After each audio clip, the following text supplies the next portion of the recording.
चलिए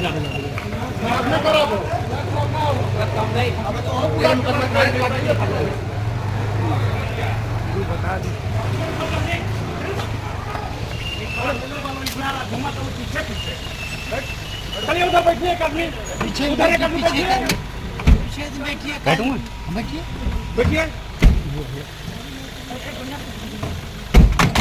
चलिए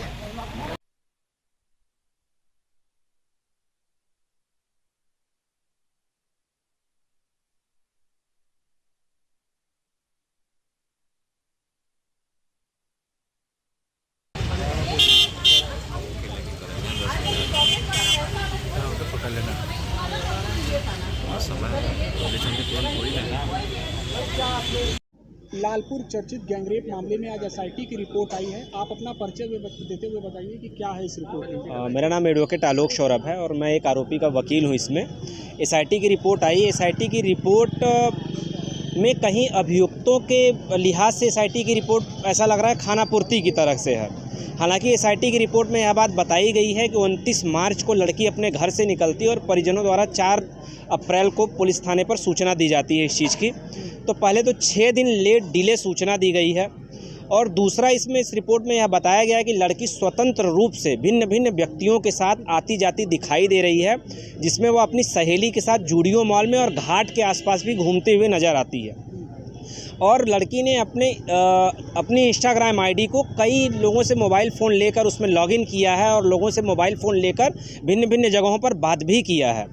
और लड़की को जब पुलिस ने गिरफ्तार किया परिजनों की सूचना पर, उसको उसकी सहेली के घर से लड़की को गुमशुदगी की रिपोर्ट बरामद किया, तो उसमें लड़की अपने घर जाने से भी इनकार कर रही थी। तो आप यह भी कहा जा सकता है कि घर जाने से इनकार क्यों कर रही थी, और काफ़ी समझाने बुझाने के बाद लड़की अपने घर जाने पर तैयार हुई।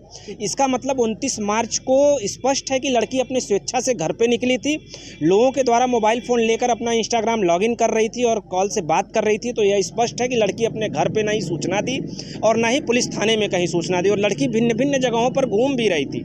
और इस रिपोर्ट में यह बात है कि स्वतंत्र रूप से घूम रही थी। इसका मतलब है कि लड़की जबरदस्ती किसी ने लड़की को नहीं पकड़ा था। ठीक है। इसके बाद इस एसआईटी रिपोर्ट के बाद इस मामले की जो दिशा है या चार्जशीट है उस पर क्या प्रभाव पड़ा? देखिए, एसआईटी रिपोर्ट में यह बात एक भी उल्लेख की गई है कि पीड़िता के बयान को प्राथमिकता दी जानी चाहिए, चूँकि सुप्रीम कोर्ट हाई कोर्ट के निर्णय पूर्व में यही दिए गए हैं कि जो पीड़िता का बयान है उसी के आधार पर आरोप जो होते हैं वो डिसाइड होते हैं। तो पीड़िता के बयान को प्राथमिकता दी गई है इसमें। इसलिए रेप की पुष्टि के बारे में कोई वो नहीं है। लड़की की मेडिकल रिपोर्ट, लड़की ने प्रारंभ में इनकार कर दिया था मेडिकल जांच कराने से। बाद में परिजनों को डॉक्टरों द्वारा समझाया बुझाया गया, तब वो मेडिकल रिपोर्ट के लिए मेडिकल की जांच के लिए तैयार हुई। और अब आगे पुलिस को यह उसमें निर्देशित किया गया है कि वह चार्जशीट जल्दी से जल्दी जुलाई के अंत तक चार्जशीट पेश करने की उम्मीद है। हालांकि एक व्यक्ति के खिलाफ, एक एक्यूज्ड के खिलाफ इसमें चार्जशीट पुलिस ने पेश किया है, उसमें केवल बैड टच का आरोपी है, वो रेप का आरोपी नहीं बताया गया है उसको। एसआईटी रिपोर्ट से कितने संतुष्ट आप? एसआईटी रिपोर्ट से देखिए, एसआईटी रिपोर्ट एक खानापूर्ति की तरह लग रहा है। अगर एसआईटी रिपोर्ट में आप पूरी चीज़ों का उल्लेख करते, उन अभियुक्तों के बारे में भी आप बताते कि अभियुक्त उनको कहाँ मिले, सारी घटनाक्रम की जानकारी आप एसआईटी रिपोर्ट में देते, क्योंकि मुख्य रूप से स्पेशली इसी चीज़ के लिए एसआईटी का गठन हुआ था।